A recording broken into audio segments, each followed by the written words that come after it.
Hello and welcome everybody to another episode of That Early Childhood Nerd. I'm Heather Burnt-Santy, and also with me on the show today. Also, I don't know, as always, is Garth.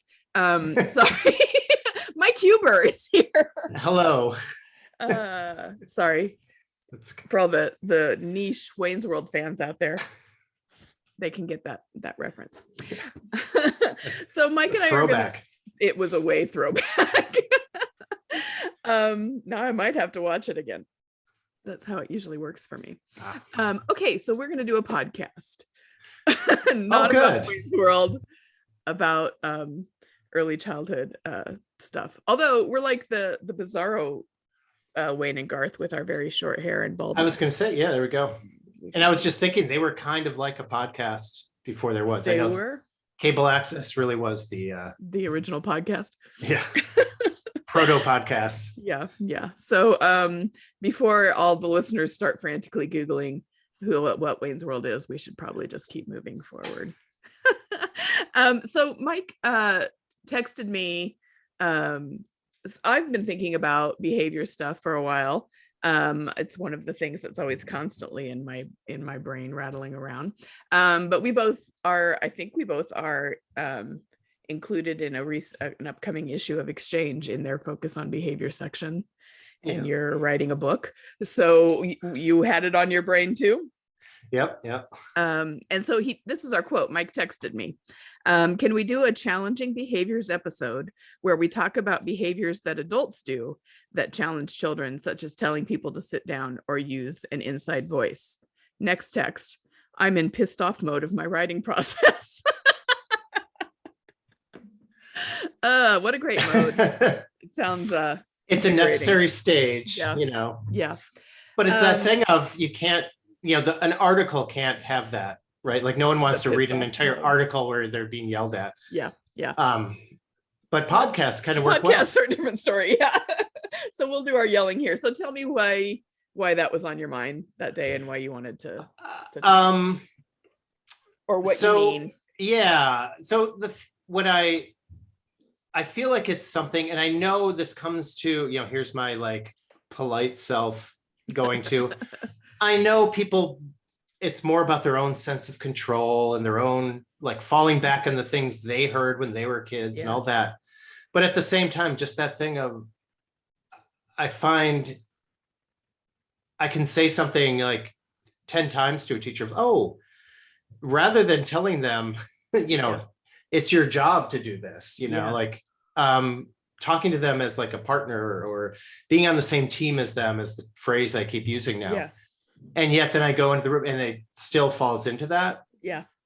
And it just, it's the thing of like, how often have I either read things about behavior or written about behavior over my 30-year career? Mm-hmm. It's like, we're still in this same place where most people are, just talking about or still doing the same practices. Mm-hmm. Yeah. So when we think about challenging behavior in children, which I don't like to call it that. I try to stay away from any kind of behavior focused descriptor, but I know it's necessary sometimes when the audience isn't also on that page. Right. But anyway, so when we think about the challenging behavior of children, it's one of the most requested topics I keep hearing for professional development or for classroom help. And it's such a, the focus is on the children, the things they're doing that make it hard for me to do what I want to do or need to do, essentially, is what it's about. And how do I change them? Yeah. So it's just interesting to flip it and think about, well, what kinds of things do the adults do that are challenging for children? And so, wanting them to sit still is one of them, but the list could be really long. And I'm sure anyone who, if we start listing them and someone was like, oh, I do that, they would be able to, offer some kind of rationale for why they do it and why they want to keep doing it. But it remains about them in that space. Yeah, it's that, I can't remember the exact like phrase or cliche, but there's that idea of like, I, as the teacher, want to keep doing exactly what I've always done. I just want the kids to behave differently. And, there's only one thing you can control in that. Well, you can control two things. You can control the environment and you can control what you do. You can't control the child. Yeah. And so that's the part where I feel like people keep coming back to, but what do I do? Even simple things like, what do I do to get this child to stop crying? I've been holding them for 10 minutes. Yeah. And it's like, that's great. It might take longer this time, but you're doing the right thing. Right. And sometimes people need to be reminded, because that's emotionally, it's hard to have a child crying for that long, but there isn't a switch. Right. Yeah. So maybe I do want to list some of the things that we feel like are challenging for children, that adults do. I mean, you hit on it. You talked about a need for control. So all of these all the behaviors we do, any kind of behavior management charts or rewards or punishments or whatever, I would throw into the category of things adults do that challenge children. Yeah, for sure. Those, yeah. Yeah. And just that need for everybody being in the whole group and doing the same thing at the same time. I see that. Staying in line, like a lot of the things we do that look like training for being an older student. Right. And with adults, you'd only see if it was people being led off to a prison cell or, I've heard people say, oh, okay, backs against the wall so we can, count you or whatever. And it's like, I would never tell grownups, okay, put your backs against the wall here. Yeah. It just sounds so dehumanizing. And maybe that's part of it. What would you think if someone you knew started doing that to you when you're out bar hopping with your friends and someone said, can we please stay in a line? It's hard to keep track of all of you. Yeah. Because I'm sure you're probably like this too. When you work in early childhood, when you go out with friends, you constantly count them the way you would count a class. Like, wait, only 5 of us made it out of the bar. Who's missing? Yeah. Yeah. I was like, so we don't stand in the doorway of the bar we're leaving and say, well, I'd really like to go to the next bar, but I need everybody still and quiet first. I need to make sure you're ready. Eyes on me. Show me you're ready. You need to show me you're ready. That's my favorite.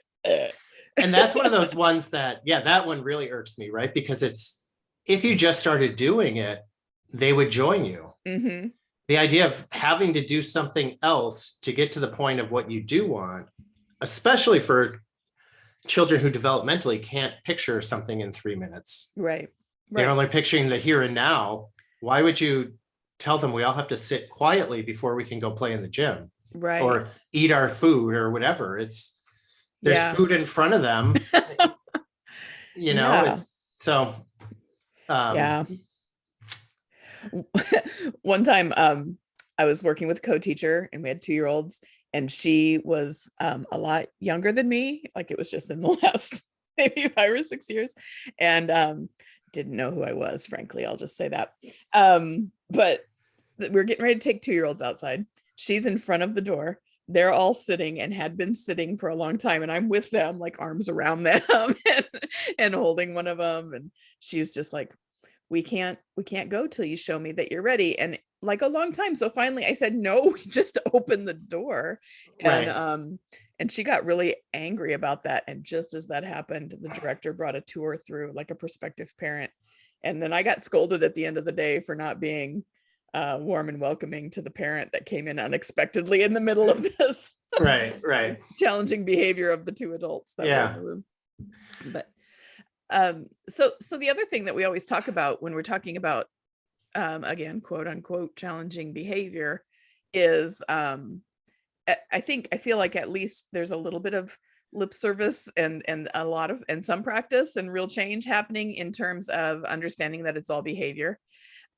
Or it's all communication. I mean, so I wonder if you feel like that flips to this conversation too about. Definitely. And I think that was one of the things I struggled with in my book is how to describe, like, you don't need to know the reason behind a behavior in the way that sometimes people say it.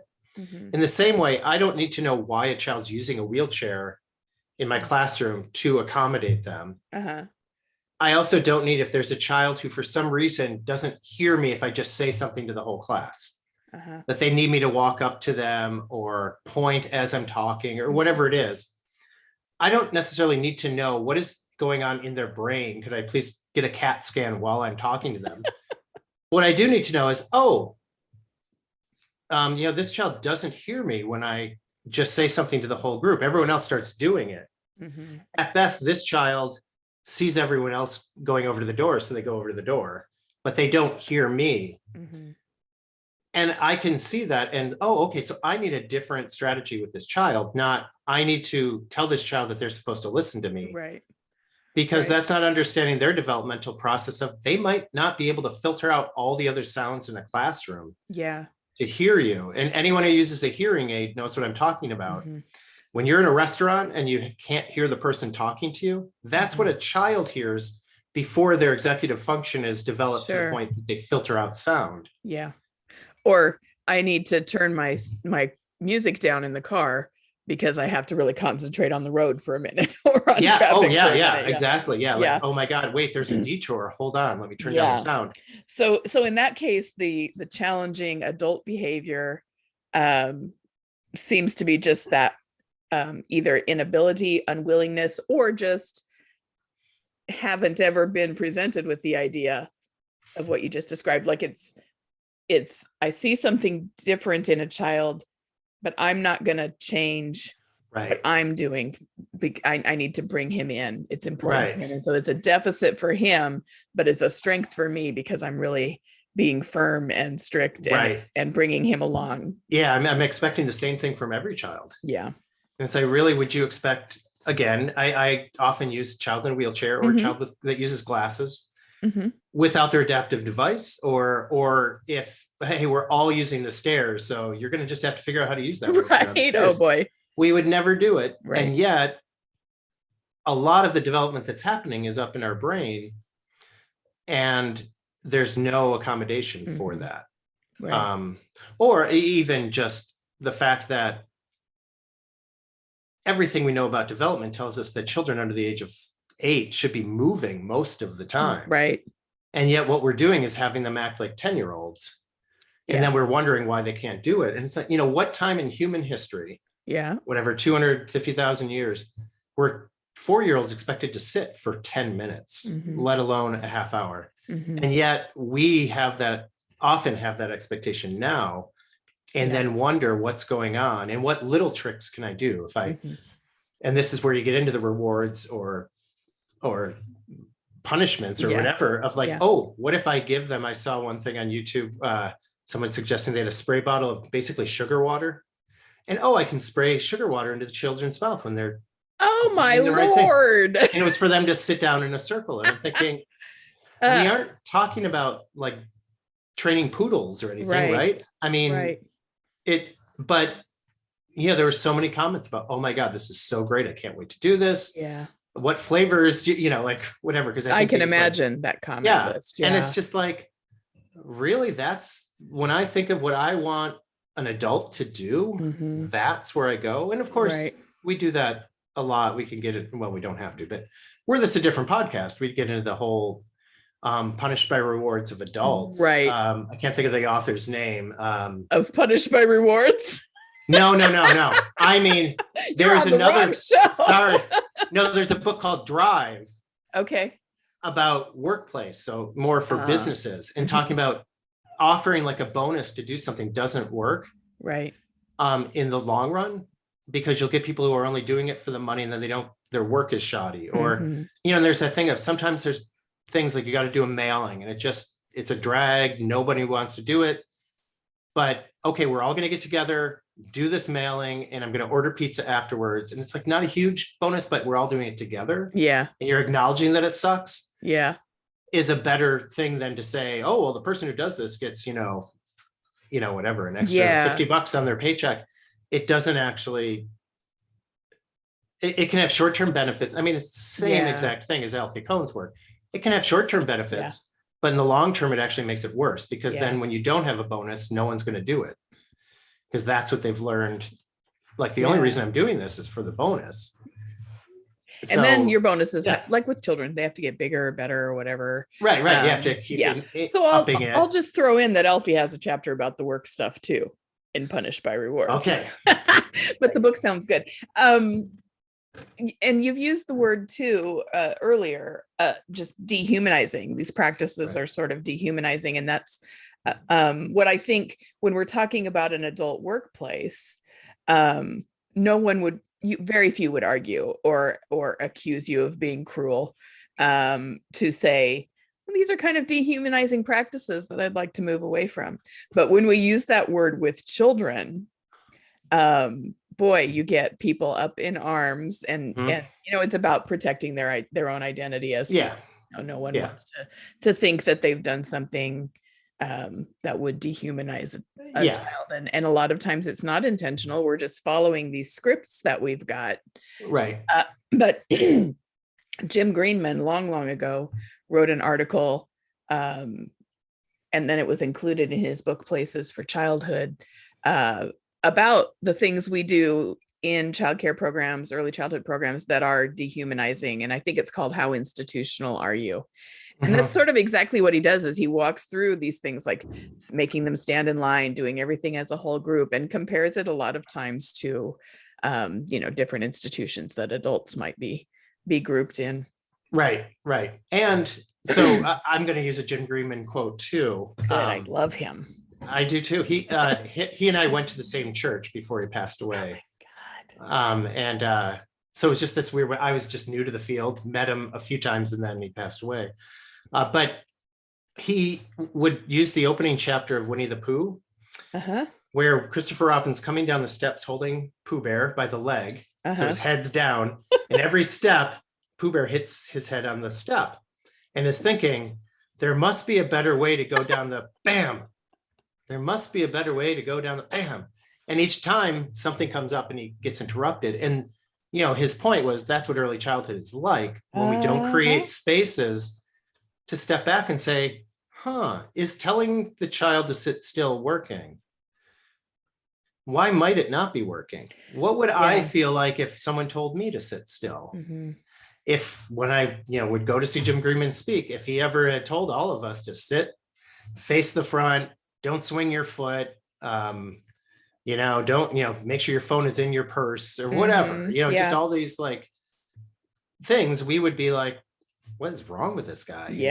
And yet we do it all the time to kids. And we don't see ourselves as being on the same team. We really see ourselves as like the drill sergeant or something. And we see children from the neck up and think, if they've heard it, they should know it, they should do it. Right. So just you mentioning putting cell phones in a purse reminds me of the other element of this line of thinking, I guess, is the way we try to control children's property or withhold their property in settings, in early childhood settings, whether it's making them leave their nap time blanket in the cubby all day or not allowing them to bring things from home. I can hear all the rationales in my head. It's hard to keep track of. Parents get mad if it gets lost, and other kids try to take it, and then the original owner gets upset about it. And those are all real things that we would also experience. Right. If we tried to say, I need you to all bring your cell phones into my office and I'll just hold them all day, or I'll keep your purses in my office. Or whatever that might be. And I would say, or were you about to say something? Sorry. No, go ahead. Okay. I was thinking that part of that too, right, is not seeing our job as teachers or educators, whatever, to help children learn how to navigate that. Okay, so I've noticed that when we bring our toys in, people get upset when someone else uses them. I'm wondering what we could do about that, and talking about it and coming up with solutions. And every classroom is going to be different. Every year. So if it worked one year, don't make it a rule the next year. Have the same conversation. And that's the part that I think it's missing in it. Like, well, if they might do this, it's like, yeah, they might. When it happens, wouldn't that be a great time to learn? What do you do when you two disagree about something? and that's the part that, again, so I'll when I go vent in a room, I'd never do it in front of the teachers I work with, but like I would say something like, I don't feel bad telling them to, maybe we could teach them skills. Rather than, right, no, we can't do that. We can't let them do this. We can't let them figure out how to walk down a hallway. Yeah. Because I can just tell them to be in a line and then just, correct them every 30 seconds, day after day after day, rather than saying, hey, when you're walking down the hallway, if you see someone coming the other way, let's figure out what to do. And I'd much rather pause. Oh, I see some people coming this way. What should we do? Oh, well, I'll move over here. Yeah. And then I'm teaching them what we're doing rather than just stay in the line. And they don't even they're not learning, why are we in a line? All the rationales that teachers would use of why you'd have kids walk in a line, they never tell the kids. Or if they do, they just say it. They don't experience it.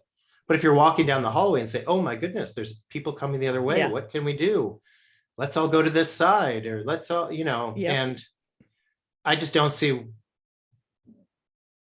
Like that doesn't seem to be like, it's teaching. Like that's a great thing to teach. How do we get along with others?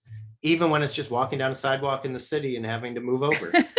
Like that's a really important thing to learn. We all get upset in the grocery store if someone is in the cart on the wrong side. Oh man. We wish someone had helped them learn this lesson. Yeah, and there wasn't someone to tell them. Well, unless you're in IKEA where they tell you exactly which direction to go. Yeah, I've been in an IKEA exactly once, and no one told me where to go. They just left me alone. So well, and then there's the types like me that, oh yeah, there's those arrows. Like, yeah, I'm not following that. Yeah, I'll just walk around people. One of the things that I did, so I have an article coming up in Exchange. By the time this episode comes out, the issue will be out probably. It's based on my Quit Tattling on Children workshop that I do. But one of the things I did at the beginning was I did some Google searches for early childhood mission statements, and found a guy who had written an article and done like a word cloud of the most common words included in early childhood mission statements. And none of them were, we're going to develop institutional practices. We're going to have the children comply, assimilate children and teach compliance. It's all about thinking and becoming lifelong learners and life skills and relationships and these challenging behaviors of adults that we've been talking about are pretty common, pretty widespread, and work against those kinds of goals of the mission statement. Now I'm feeling bad about my article. I didn't like that. Was a really I like that idea of like, no one is saying this is what we want to do. We want to teach kids how to be in a line. We want them to learn to shut up so they are allowed to eat. Or whatever. And yet that's the practice doesn't meet the mission statement of almost every. And that's a great way to, for my center, our first principle is that relationships, are primary. That's the first thing. And second is social emotional learning is the foundation of anything else. Right. And so I can go to those two. Yeah. And teachers do often have a hard time seeing how that connects, but the teacher who does get it, suddenly it's like, oh, right. Relationships, Yeah. I'm talking about with conferences. They're doing conferences now for the spring, whatever season we're in. And just say, remember the first thing is you're just building that relationship. This isn't the time to dump on their child.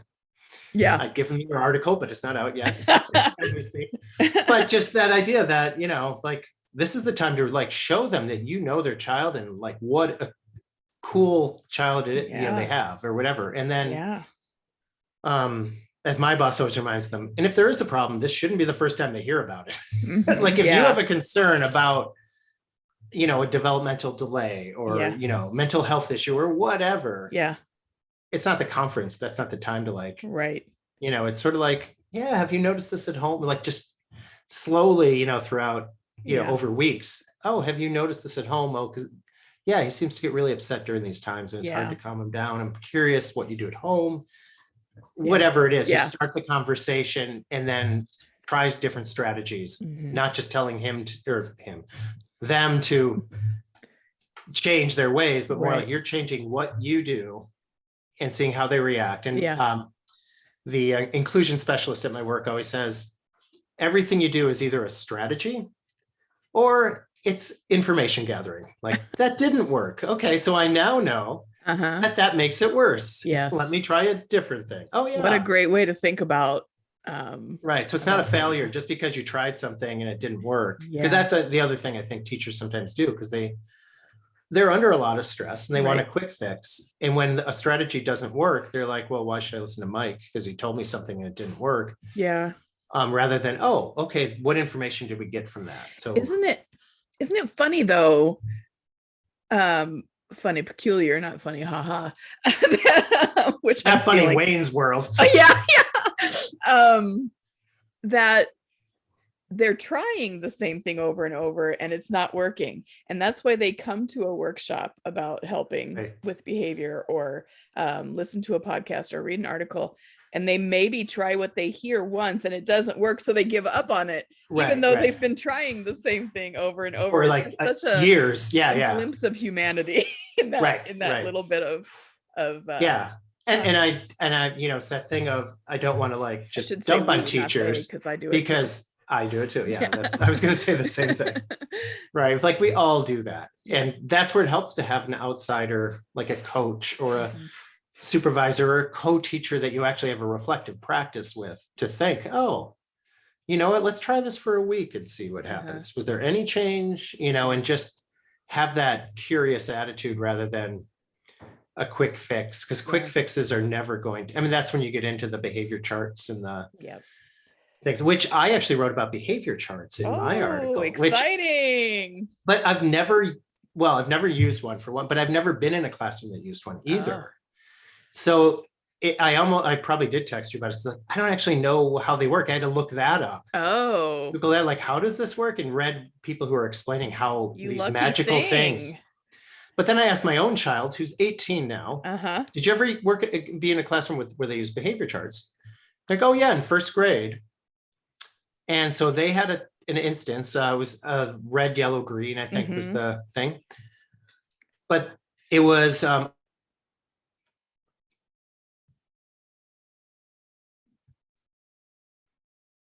my child had to go up to the front of the room and put their name, take it from the green to the yellow. And they're telling me this 12 years, well, not 12 years, 10 years later.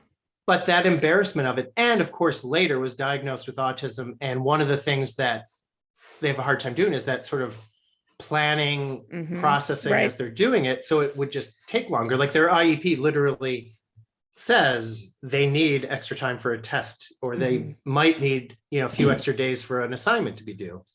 And thinking that back in first grade, they had to walk up in front of the class and change their thing, which to my child would be devastating.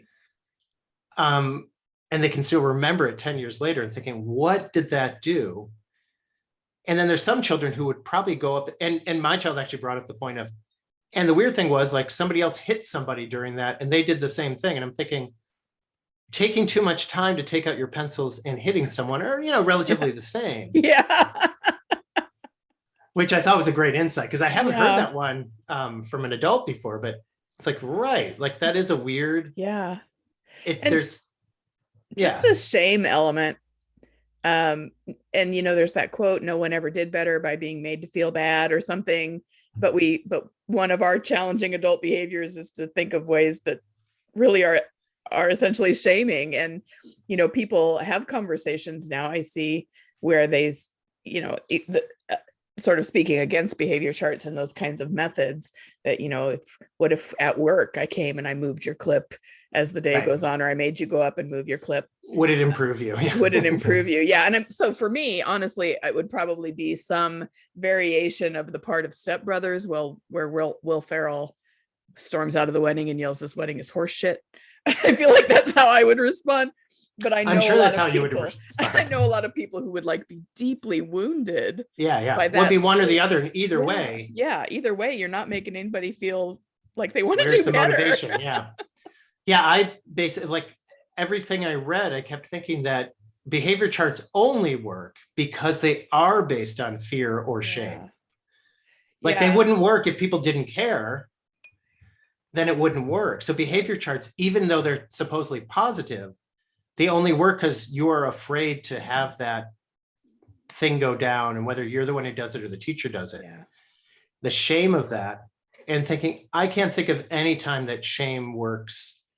And that was the thing when I first wrote, when I was in my pissed off thing, it was just like, all I was focusing on was, so we're basing everything on shame and fear. Like that's what compliance is. That'll build a relationship. Yeah. Or, you could be on the same team as the child. Yeah. And so, so you're really upset now, and you hit someone because you got so upset. Mm-hmm. And with the tools you have right now, that was the only thing you could do to stop the thing that was upsetting you from happening. I'm going to sit here with you and help you calm down. And then over time, I'm going to think about, how can I build those skills? How can I help you learn that there's other things to do? Yeah. Not just tell you to use your words, because that doesn't mean anything if the child doesn't have words. What words? Right. What would I say? And acknowledging emotions. That's the other part, when people get into these fix-its and never say, wow, you were really mad. And that's the part that has to be said. Yeah. Like, you were really mad. And that's okay to be mad. Yeah. I can't let you hit them. What could we do? Yeah.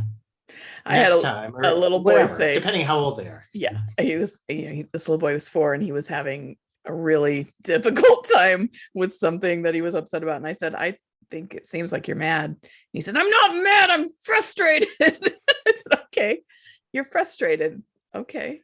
Yeah, I had a kid do the same thing, but it was furious. It was, furious. I'm not mad, I'm furious. Yeah, that's beautiful. That's mean I'm really, really, really, really, really, really, really mad. Good for him. Whoa. Yeah. Wow. Yeah. That's good. And yeah. So this calls to mind again something that Lisa and I talked about in the episode we did about 30 years of experience, or 1 year 30 times, where we talked about, what do we mean when we say it works? So a lot of these challenging behaviors of adults that we're talking about, when they say, well, it works to keep them all in a group, or it's always worked to da da da da da. They're defining worked by, it worked for me to keep things the way I'm comfortable. And not, does it work for the child who's not able to meet that expectation yet? And making that switch, or does it work for your mission statement? And I would say that the next step would be, is it working for most kids? And that's what people notice. Right. But then, my challenge, I work at an inclusion center. So it's always like, it's great that it works for 80% of the kids. Now let's figure out how to include the other 20%. Yeah.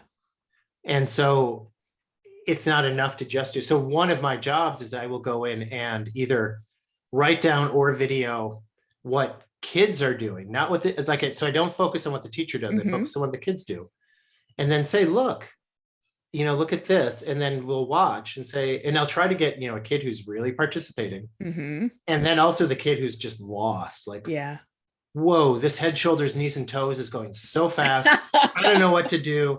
I'm looking around at everyone else. And someone just brushed against me. So now I'm going to push him. And the teacher afterwards talking about, oh, that went so well, blah, blah. And then we watched the video. It's like, it did go well for most people.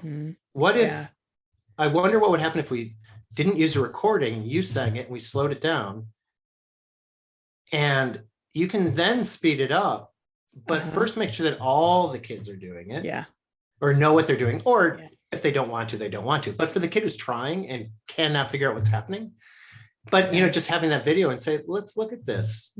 Is every child, is that working for the child, and what could you do differently? And it's not a huge change.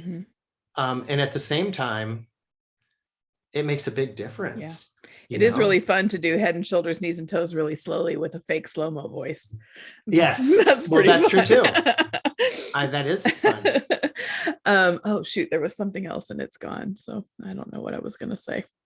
But it is fun. I watched a teacher just a few months ago. Well, like the beginning of this last school year, do that literally. She'd say head, and she'd be doing it until everyone who was Oh, paying attention kind of did yeah. it. Then shoulders, like Uh-huh.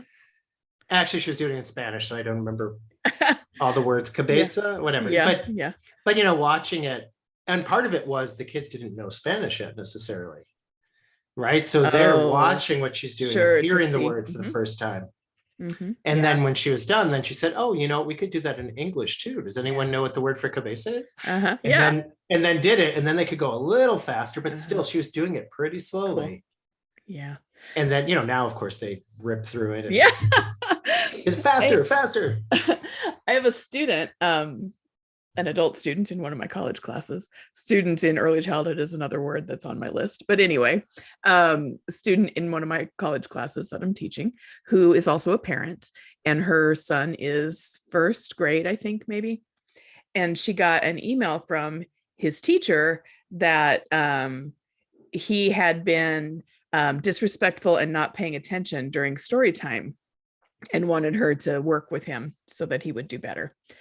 And what had literally happened was she was reading a story, and he had like a little like a water bottle with the spout, but he figured out how to stick a pen or a crayon into it. So he was doing that. He was sticking a crayon into the water bottle and then another crayon. And so when his mom asked him that night what had happened, he said, "Mom, it's the story that you and I read every night. I knew it already." So the teacher was like, "He's not going to learn this content if he doesn't listen to the story." And then he went into this great explanation of all the things he was noticing about this water bottle and the crayon. Right. And so the teacher had essentially decided he wasn't learning anything. It wasn't working because it wasn't her focus. Right. And in reality, he had so much going on. Right. And I don't know. We just need to be able to take that other perspective. Well, yeah, that gets into the problem of more the behavioralism idea of finding the reason behind behavior, because it's just the observer assuming, oh, he's not getting the information because he's putting crayons in a bottle. Yeah. When approaching with a curiosity, it would be, oh, he was really interested in putting those in the bottle. Yeah. I wonder why. Yeah. And it could be because he was familiar with the story in this case. And curiosity would lead to maybe some more questions. Hey, I noticed you were putting a lot of crayons in the bottle before. It's like, yeah, I already knew the story. You did? Tell me, how did you know the story? Yeah. Oh, my mom and I read it every night. Oh, you do? So you probably know it better than me. And then use that to engage him in a story time. Exactly. Next time, do you want to read it? Read it, quote unquote, because you probably could do word for word or whatever, and just by being curious and getting to know the behavior or the communication behind the behavior. So I guess that's part of it, right? You can't assume what the communication is. And for some kids, you have to guess if they're nonverbal for whatever reason, or there's some things where you're going to be guessing at it. Some mental health things the child's not going to be able to articulate. So you might have to guess sometimes, but sometimes just asking questions rather than assuming I know why you weren't standing in line. Yeah, because and the thing of, oh, I wanted to hold her hand. Right, which I see all the time. And it's like, why would you prevent two kids from holding hands? Especially if we're talking about relationships and social and emotional development. Exactly. That's where I go back to our first priorities. Right. Like most people would say the goal of their circle time, they have some literacy goals, but they'll also talk about building community and being part of a group. But then those little things that we do, like not letting them walk together or separating kids who get too loud at lunch because they're having a fun conversation or something, work against that goal. Yep. So and challenge children. Right. And that's where you want to have an environment where you have enough trust to reflect on those things, right? So, I understand it was getting really loud, so it was hard for you as a teacher to feel like you were in control. But let's look at what were those two kids, why were they getting loud? And never mistake joy from chaos. Or I often say, don't mistake busyness with chaos. Yes. Right. There are times when it's like, they're going around and just hitting each other. And, it is like Mad Max. Yeah. And like, okay, let's figure out a way to have them joyfully busy. Yeah. And that's going to be noisy too. So your first instinct is going to be your sensory response. Yeah. but then go to your big, your brain and think, why is it loud? Oh, it's loud because they're having a lot of fun. Okay. Yeah. Now, are they having fun and staying within the realm of safety? That's fine to think about that, because depending on what they're playing with. Yeah. But then what do I need to do? And sometimes what you have to do is nothing. Yeah. And Yeah. sometimes it might be like, oh, this looks like a lot of fun, but I'm worried this bowling ball might hurt your feet. I brought bowling balls into my classroom once. Nice. I brought coconuts for bowling once. Excellent. Yeah. It's like we had to learn not to throw them. We had to I had billiard balls too. We had all the... types of balls, and so one of them was a bowling ball, and it did dent the floor at one point because somebody tried to lift it and dropped it. Oh yeah. So there's an observation example that I use a lot. Usually if I'm doing training on observation and how to use information that or teaching that we see in other things. And it comes from a book called Focused Observations. I don't remember who wrote it. Gail Grunland. Is it Gail? Gay Grunland? Yeah, I think it is. Okay. Gay Grunland. Gay, yes. It's Red Leaf Press. I can picture the cover. Yeah. Anyway, it's a description of a 4-year-old boy, and he's sitting at the table, and he invites a friend to come sit next to him and holds the chair out, and they start talking about his farm, and the animals get loud, and he uses his crackers to cover his ears, and then his friend does it too, and they're laughing together, and there's more to it, but that's the gist. And the conversation we have is that you can be one of two teachers in that moment. You can be the teacher who sees that as not eating, not focusing, not complying, disrupting, or you can see that as a teacher who thinks, well, this is interesting. What's going on cognitively here? What kind of language information can I get here? What kind of social and emotional data can I get from this? Right. And then how can I use that to support these two kids? Right. And I'll go back to I think it's that same, you're either on the same team or you're on a different team. Yeah. Yeah, absolutely. And that is one that I keep using that one because that's the one phrase that seems to the teachers get. Yeah, I love it. It's like, oh, wait, you're right. When I tell him to just sit down or take the crackers out of his ears, then it's like I'm just opposing, as opposed to, well, it's really loud, isn't it? Sure, or tell me about what you're doing, or even what a good idea to cover your ears with your crackers. Yeah. I watched a kid do it with that magic sand. Which turned out it's really hard to get out of your ears. Yeah, that's a different one. That might be a different conversation. I did interrupt, but my first thought was, oh, what's he doing? Oh, it's loud. Because first he was just covering his ears with his fingers, and that wasn't enough. So then he pulled up the sand. It's like, oh, yeah, I'm getting the message. But I think that's that idea, because then people start thinking about, well, using the emotion, because that's, I think, gets to the child much quicker, where you can be on the same team when you're really mad, rather than focusing on the thing they did wrong, the challenging behavior, or whatever you want to call it. Focus on the emotion they're experiencing, which includes joy, right? Yeah. You're really having fun. I'm a little worried that bowling ball could hurt someone, which is going to be my next t-shirt. Perfect. But there's that. So now we can get the Big Lebowski scenes in too here. But which is what kids do, is they lick bowling. That's mostly what kids do with bowling balls. They lick them.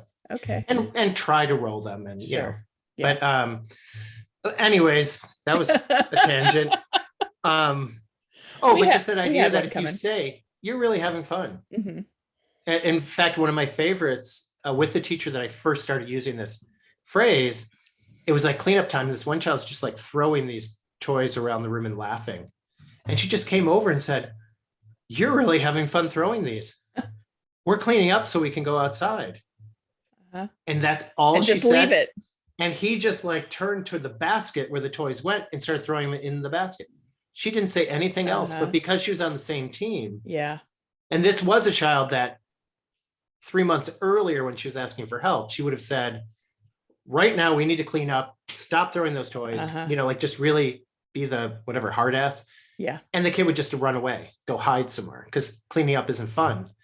And this time it was like, oh, look at this. And he's still laughing. And Yeah. sometimes, he'd miss and thought that was funny. So then he's just Sure. kind of Miss on purposely purpose. missing.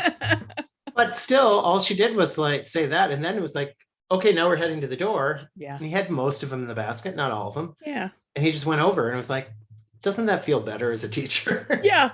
Yeah.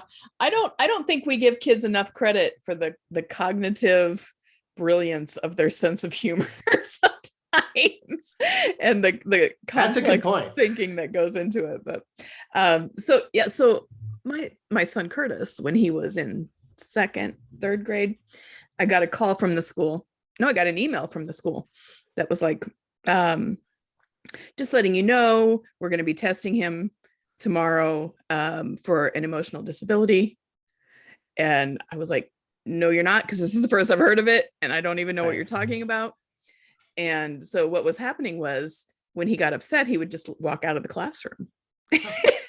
So they were going to do all this testing for an emotional disability. And so I said, no, you're not going to test him. I'll take him to a therapist. We'll see what's going on. Took him to the therapist. The therapist asked, why do you do that? The school had never asked. And Curtis said, well, if I use the words that I want to use at that time, I would get in trouble. So I just walk out of the room. And the therapist told the school then, they're like, this is actually social emotional maturity. I was going to say, that's actually higher level thinking. So then he and his teacher worked out, a little system where if he was feeling that way, he could just give her a signal and he could go stand in the hall for a minute and come back, which worked brilliantly. And we never heard again about an emotional disability. Yep. But just that question, that I wonder what is happening here, is so important.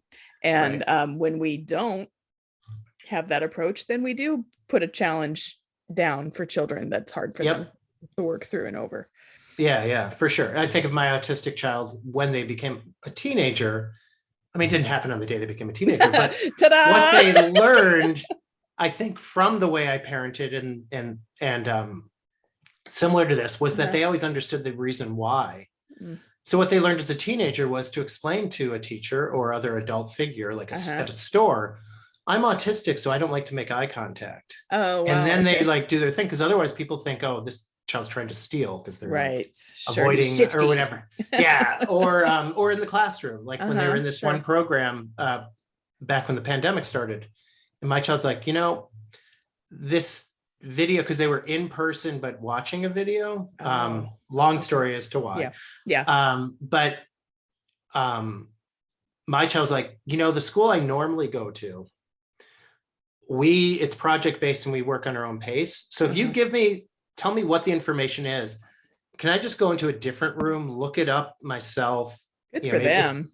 And I'll do the same work, but I don't have to sit with this loud video. And luckily the people trusted them, but it was that thing of having to explain it. For young children, we as the adult has to be the one who asks, oh, why are you doing that? Right. Because then so much of what we view as challenge behaviors is rational behavior, has a lot of thought to it. And what if we actually thought, wow, that's great. I mean, Louise Derman Sparks is my favorite story, and I know we should probably wrap up, but she talks about at the Perry Preschool Project, because she was one of the teachers there. The kids lived most kids lived in a housing project down the street. And one time she's like, wait, where's, Jerry or whatever? And the brother's like, oh, he got bored, so he went home.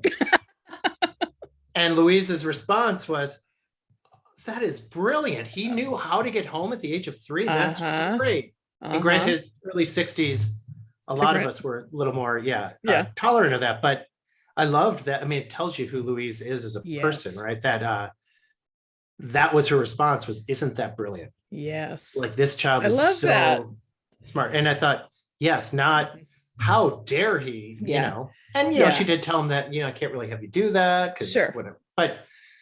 But she still first wanted to. But the first reaction is on the side of the child. The first reaction is we're doing this together, and I see your competence. Yes. Not how dare you? And now you've added extra work to my load. Right. Well, look at that. We went from being grumpy and pissed off about the challenge behaviors of adults, and then found some behaviors that are just You did that really well. Did you notice I was looking at the clock? Because I looked at the clock right as you said Well, we should probably be wrapping up. I also thought, am looking at my do I have clock that too. look? Yeah, okay. This was good. I'm glad you texted me this topic. I think our nails don't match today. I have green. No, I can't I've got get it in there. purple. There it is. We're Yep. both sparkly though. Yep. So I guess that's we're I don't not on the know, same some team. sort Or of are we on the same departure. team? We get to do whatever we want. That's our team. Oh, yeah. There we go. Whoa. All right, Mind wrapping blown. it up. Yeah. Well, I'm excited to see your article when it comes out. Me too. And I mean, seeing yours, not oh, my own. okay, yeah. Oh, and other projects. Anyway, thank you, Mike. Yeah, for thanks being on the Heather. show. Thanks everybody for listening. Come back again next week for another episode of That Early Childhood Nerd.